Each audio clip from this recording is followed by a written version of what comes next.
Food theory, you're eating fake Chinese food. Now, I'm not surprised, to be honest with y'all, because Chinese food, although it is banging, this will be you on the toilet. What is Chinese food? Chances are, most of you watching have come across Chinese cuisine at some point in your life. If you're in the US, you might be saying General Tso's chicken, or orange chicken, or, oh, duh, fortune. Bro, the thing is the small niche shops with like the old woman cooking that are the best. Like we have this one place close to where I live, bro, but they don't have like a business side to it. Like they know how to cook some banging food, but the business aspect of it is all wrong. Like you go in, first thing you see is just a big wall. And of course I'm generalizing here, like majorly generalizing. I'm talking about Chinese places in the UK specifically, independent places. We don't really have like one big chain. The food is always banging, but the hygiene standards are like, I don't know, man. At least from my experience. And I've always been thinking about like writing them a letter, but I don't know if that would be rude, because I asked AI and it was like, yo, that would be rude as hell. Like you can't just give them a letter telling them that they should like remake their whole shop. But the food is banging. But me and my friends, like we walked by the store and we were like, bro, like am I gonna trust this place? Like why does the till look like I'm about to withdraw money? Like I don't understand. Cookies. But if you're in Peru, you might be saying chifa. In India, you might say Hakka noodles. No matter where you go, Chinese food seems to have a different meaning. And today, I'm gonna crack this cookie.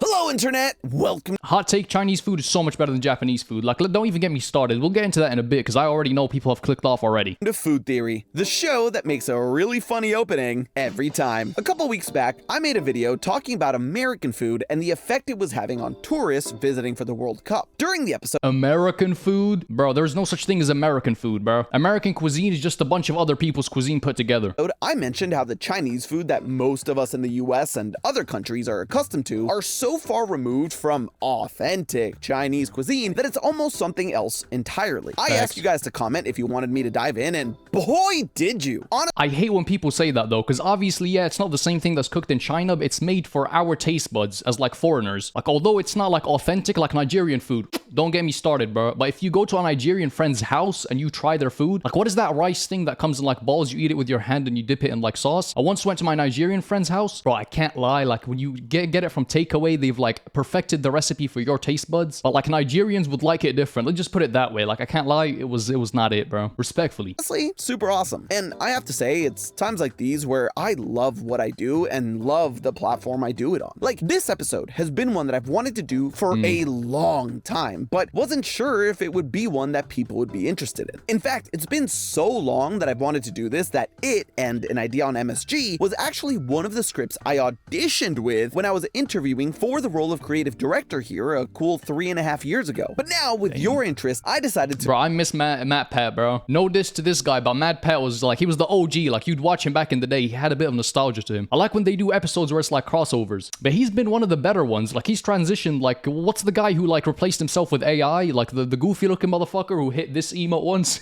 He's getting clowned on in every TikTok comment section, bro. Like I think this was one of the better transitions. To squeeze this in at the last minute. Needless to say, everyone hates me now. Last minute thumbnail and title adjustments, schedule changes, and the editors had to, I don't know, do this or something. I have no idea how they do what they do. But it was all worth it because here we are, diving into why and how a cuisine that has roots from over 2,000 years ago came to the West and turned into Panda Express. And it's not a phenomenon exclusive to the US, it's all over the globe, which makes you naturally ask the questions, why is it so different everywhere you go in the world? No disrespect to any Chinese person watching this, you will never come close to Indian cuisine. I don't think any place could ever come close to like India, Pakistan, Bangladesh. Like their food just hits different, dog. But god damn does it go in. It goes in so smooth, but comes out like...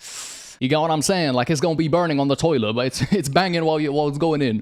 Is any Chinese food outside of China authentic? What even is Chinese food? This isn't just a story of how Chinese food took over the world as the most adaptable cuisine in history. This is a story of survival. Today, Chinese cuisine in America is ubiquitous. No matter where you go in the country, whether it's New York City, New York, or Carlin, Nevada, a town of barely 2,300 people, it's almost as easy to get a bowl of fried rice. Yo, this is something that people in the US take for granted. Like, people outside the US don't realize how big the US is. Like, it's literally these big cities you'd expect them to be full all the way through. Bro, it's like a 3-hour drive of just desert, and you're talking about big populated areas, like places you'd hear about online. That looks like Area 51, bro. Like, why is there so much like dead land around it? The US is just massive, dude. Like, over here, you can get by without a car. Over there, you're not speaking their language, dog. You need a car in the US. An orange chicken as it is to get a cheeseburger. And I'd probably bet that today, tens of thousands, hundreds of thousands of Americans even would swear up and down that if they visited Beijing or Shanghai, they'd see restaurant after restaurant serving chop suey or crab rangoon. They'd be like, yo, where's my fortune cookie? How can I end my meal without lottery numbers? You know what it is? Everything is a risk and reward. Like, the street food is usually the most banging, bro. There was like this corn thing, not necessarily Chinese, but for example, in the Middle East, they do like this corn thing. They put all the spices on it. I don't even know what they put in there. It must be like Coke, bro. It must be like hardcore drugs, because it tastes way too good to be just corn, bro. And then you have those potatoes. They do those at carnivals. Why am I even acting like it's a Arab thing, bro? But street food is the best, but the riskier the food, the better it tastes. And this doesn't just apply to Chinese places, bro. Them Indian restaurants, I know I'm gonna get like three poisonings. I don't even know what sort of poisonings, bro. It's a lottery. But it's probably because they have to like import so much shit from outside. Like, I think that's the main reason, to cut them some slack. Every single one of those iconic dishes you're thinking of, American made. Well, American made if you're American. If you're watching from Peru, they're Peruvian made. Korea, Korean made. I could honestly keep going, but you can see the trend here. The Chinese food that countries have been accustomed to, all versions of dishes that originated in those respective countries, not China. Now, this might not come as much of a surprise to you. After all, Panda Express doesn't necessarily scream authentic. So, how did we get here? Well, it's not like the food got to all these countries by itself. The first major exodus out of China to focus on happened around the 1850s, where many who were suffering from famine, poverty, and a political upheaval, especially men from Guangdong, a southern province, decided to go out into the world hoping for a better life.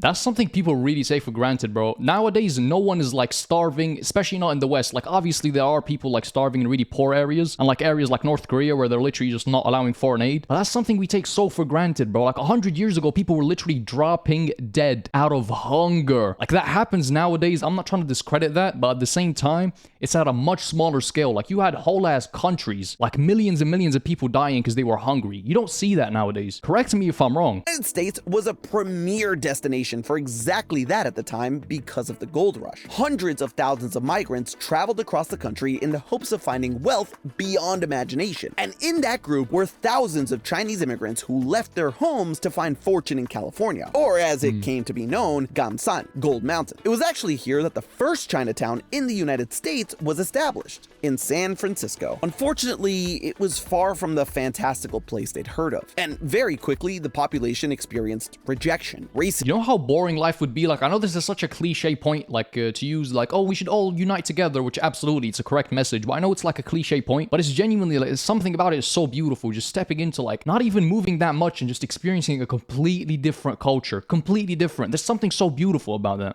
And poverty. Because Chinese immigrants were performing so many jobs, there began a widespread anti-Chinese sentiment that led to laws like the Chinese Exclusion Act that barred Chinese laborers from immigrating. It made leaving and returning dangerous for people already here, and combined with earlier restrictions targeting Chinese women, helped strand overwhelmingly male communities thousands of miles from their families. Now, this is a very complex and deep history here that we're only doing a top-level overview on. But basically, every single door was shut in their faces. Yeah, like, imagine a world without Asian baddies, bro. I don't want to live in that world, low-key, bro. Like, what are we talking about, bro? Except for one. In the early 1900s, the courts made an exception for business owners if they qualified as merchants. And one business that the Chinese immigrants fought to get on that list, restaurants. This actually came to be known as the lo mein loophole, and it's what started it all. The number of Chinese... They knew, bro. They knew their food just bangs, bro. You can come over if you're cooking. You come over only if you're cooking, though. If you're making some of that banging ass ramen, bro, hey, welcome in, G. Chinese-owned restaurants in the country skyrocketed, literally doubling every 10 years from 1910 to 1930. At first, these restaurants appealed to the isolated and impoverished Chinese immigrants, but as time went on, word spread of the exotic dishes like chop suey and chow mein, and soon all of America was clamoring for them. But here's the thing. Outside outside of major Chinese communities, cooks couldn't always source the same vegetables, seasonings, or cuts they knew. Bro, if he says chow mein one more time, I might Boston cream my pants. Sorry you had to know that, but golly, bro, I'm hungry as hell right now. At home, things like bok choy got replaced with celery, gailan with western broccoli, and even certain cuts of meat were entirely replaced. Not only that, but they had to appeal to a population that was already skeptical of them and wasn't used to that sort of cuisine. So in order to appeal to their palates, they started to integrate sugar and cornstarch into their recipes, as well as things like ketchup, which over time... Oh, I hate food that's like sweet and sour. Like, I like sweet when it comes to dessert. I don't want that in my lunch or in my food, bro. Like, I will always stand by that. The food is banging, but when you start like trying to mix palates and whatnot, like if I can taste how sweet it is, I hate that shit. Sugar does not belong in any sort of like meal, okay? It belongs in dessert and only in dessert. Like, get that out of here, bro. Of course it was the Americans trying to kill us all.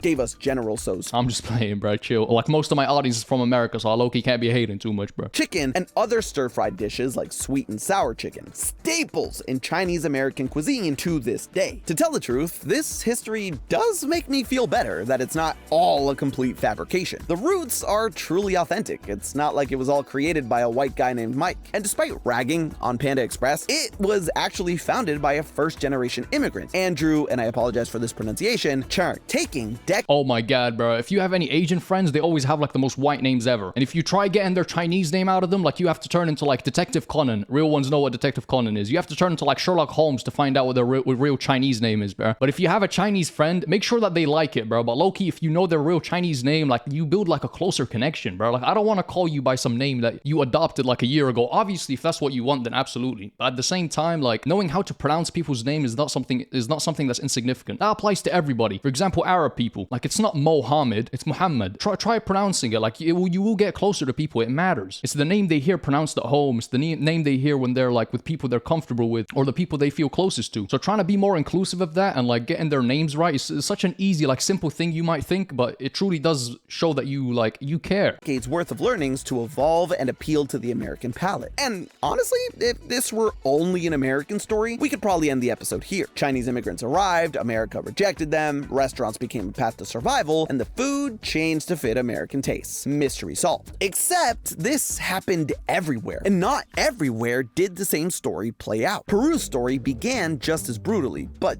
differently. Starting in the mid-1800s, tens of thousands of mostly Cantonese migrants arrived as indentured laborers, working plantations, railroads, and Peru's guano industry under conditions that resemble slavery. As contracts ended, most of the Chinese community moved toward Lima, specifically Calle Capon, the center of the city, which quickly became known as El Barrio Chino. Yo, I need to see a Peruvian Chinese guy, bro. That's like a once-in-a-lifetime thing. It's like my first time ever seeing, like now I've seen quite a few, but like my first time seeing a black person with blue eyes. My brain low-key couldn't compute that. Like I sort of started lagging. I'm like, this was before AI, so I was just like looking at him like this, bro. Or Chinatown. The area, already being rich in food because of the livestock trade, made it easier for immigrants to open up stalls of their own to sell food and make a living. My favorite little piece of the story here is that the stall vendors would yell out "Chi fan" to prospective customers, which basically means eat a meal. And over time, the Spanish speakers began calling the Chinese restaurants and stalls chifas, since that's what they heard being yelled. Eventually, chifa just became the word for Chinese cuisine altogether. Now, I do have to mention that this is actually hotly debated because chi fan is Mandarin, and the mostly Cantonese-speaking population would have most likely said sic fan instead. Regardless, chifa is what stuck. And here, like in the US, they had to appeal to Peruvian tastes. So dishes began incorporating local favorites like choclo, ají amarillo, and of course, potato. Oh my, I've been sleeping on, bro. Hey, I apologize. Let me correct myself. Mexican food and South American food, it does not dethrone the big drop, which is Indian food and like Pakistani food and Bengali food. I'm talking about like that general area. I know a lot of people take offense. It's like, what? Pakistani cuisine and Indian cuisine? Yeah, my white boy taste buds cannot tell the difference. I'm not even white, but like respectfully, that's S tier. Second is like South American food. Third is Asian food. I said it, bro. Potatoes, which originated partially in Peru. And from that came the iconic dish lomo saltado, which legit one of my favorite dishes to eat and cook.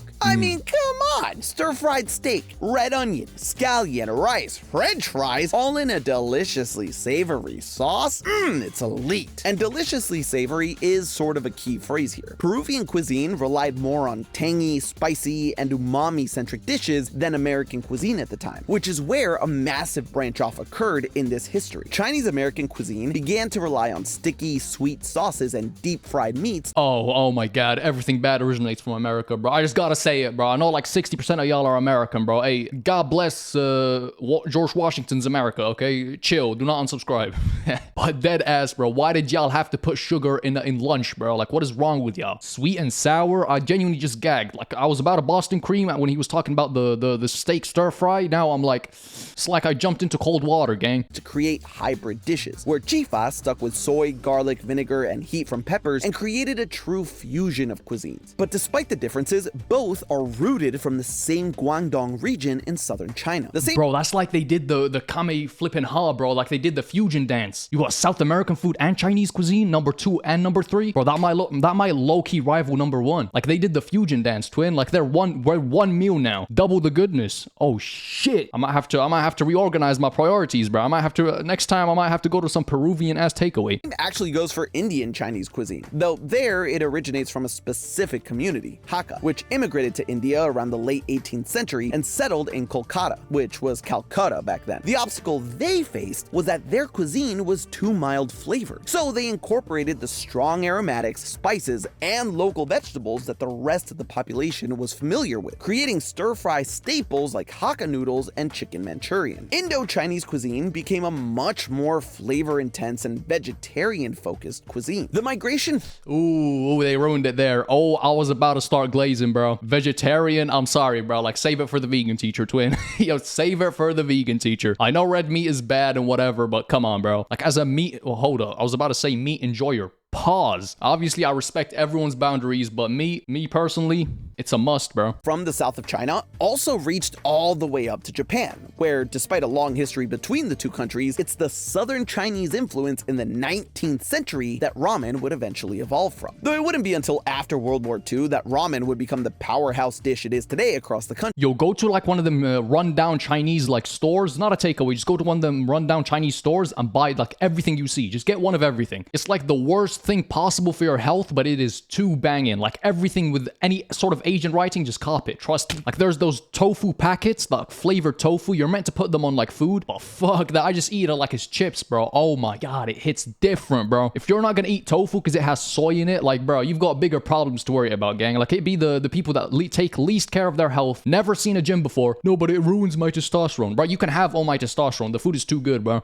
So here it was a matter of not just creating a hybrid or fusion or cranking up the flavor knob, but having a dish be wholly absorbed into the national identity, to the point where most people today only know it as a Japanese Yo, why am I biting my lips, bro? Yo, pause, bro. All this food talk got me acting up, bro. dish as opposed to a Chinese Japanese dish. So now we know that despite looking different everywhere you go, the different Chinese foods are authentic. They evolved from Chinese immigrants in the respective countries. And we know that the differences come down to local tastes and ingredients available. But there's a constant debate and questions in the food world as to what is truly authentic or not, which leads us to the final question in this round. Respectfully, I don't care. Like, I know that might have pissed some people off. Oh, Abraham, why are you so uninclusive? Like, shut your bitch ass up, bro. Like, I know, oh, it's not authentically Chinese food. Yeah, authentically Chinese food would just not taste as good. Like, I haven't really went to China and tried, like, some underground ass grandma's cooking, but I know from experience, authentic food is usually just worse. Like, the reason it's inauthentic is because they've curated it for, like, foreign taste buds. Like, I'm sure they do it different in China, and I'd love to try it someday, but hey, I'm happy with my chow mein right now. Like, what are we talking about, bro? Rabbit hole. What the heck is Chinese food then? At first glance, these cuisines have almost nothing in common. Orange chicken doesn't look anything like lomo saltado. Lomo saltado doesn't look anything like chicken Manchurian. And none of them look like jjajangmyeon in Korea. Different ingredients, different flavors, different histories. So if the food keeps changing, what exactly is staying Chinese? Some of it may come down to technique. Notice how for so many dishes earlier, I mentioned they were stir-fried? Arguably the most foundational technique in all of Chinese cooking. It's been around for 2,000 years and came about because cooks need Bro, y'all don't realize how old China is, bro. China's been around since, like, apes, since dinosaurs, bro. Before humans were a thing, China was a thing. Like, China is old as hell. It's probably, like, the oldest nation, like, out there. Is it? Let's search this up, man. This is an educational channel. Oh, damn. Hey, I'm gonna have to, like, take credit for that. Like, what are we talking about? Iran, Egypt? Yo, we've been around, gang. I'm not Iranian or Egyptian, but we've been around. 3,000 years, but it's really not too far off. You got China, Armenia, Vietnam. Fair play, bro. Needed fuel-efficient cooking methods during times when wood and charcoal were harder to come by. Stir-frying maintained the texture and nutrients in the ingredients, but still used the minimum amount of fuel. Then that went with immigrants all across the world. It allowed them to cook food much quicker than other methods like steaming or boiling, plus entire dishes could be made in a single wok. It's what gave Chinese restaurants an edge over other establishments wherever they went. They were able to stir-fry and prepare huge amounts of food that was adapted to local tastes and cooked in just a short amount of time. And that's the constant throughout. See, but I find that suspicious as hell. Because why did I just order my food and before the last letter comes out of my mouth, it's ready? Like, I know that's meant to be like a good thing, but at the same time, like, did y'all really cook it? Like, did y'all just pop it in the microwave? Like, what's going on? What places take the longest, bro? Indian places. Oh my god. If you go to a sit-down Indian restaurant, they're always sit-down. You're not taking Indian takeaway unless you're like ordering it online and it's gonna take like 4 hours. It comes the next day, bro. Like, the fuck, are y'all harvesting the spices right now? Like, what are y'all doing, bro? Like,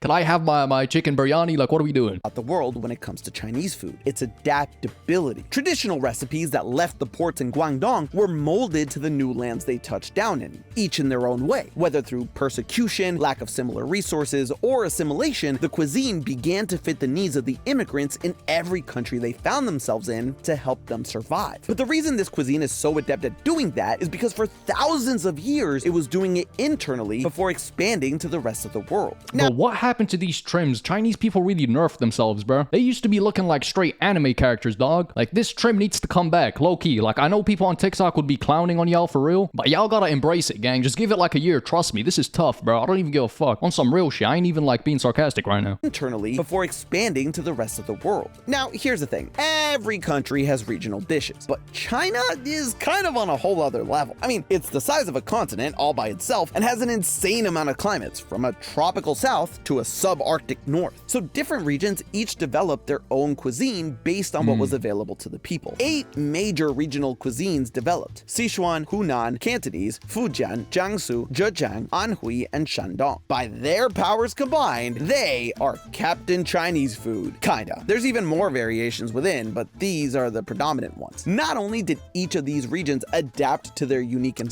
watching this video makes me realize how little food I've actually tried. Like, barely any of these have I actually tried. I'm so vanilla, bro. But the thing is, with Chinese takeaways, you go in and the menu is literally like the scroll from Kung Fu Panda, bro. And I'm not talking about the one where it's like a small ass scroll with a mirror. You are the secret. Now, I'm talking about one of those long ass scrolls that Master Shifu. Like, why is the menu so long? That's another thing that makes it suspicious, bro. Like, could y'all not like pick 1 or 2 dishes that are like really good? Like, why is there 500 different dishes? It's the parity of choice, I think it's called, or some shit like that. Like, the more options you give people, the more decisions they have to make. It just instantly turns you off the food. Environment, but since it was all still in the same country, each region mixed and matched their dishes. Some of this was because of the emperors of different times, but some of it was plain old people moving from place to place. So everywhere the cooks went, Yo, does he have a VPN on? He's like that Trump in Pakistan, bro. Yo, they got Trump in Pakistan. Why's he got a VPN on, bro? I know his name is Dave, gang. Like, what are you doing in China? People moving from place to place. So everywhere the cooks went, things may have changed, but the job was the same. Bring out the best of the ingredients you have available. In a way, Chinese cuisine has always been about adapting the method of preparation to the food and not the food to the method. Recipes weren't rigid because they couldn't be. They couldn't be like, I'm gonna cook a lasagna and then use ham-fisted ingredients to make it happen. They'd say, oh,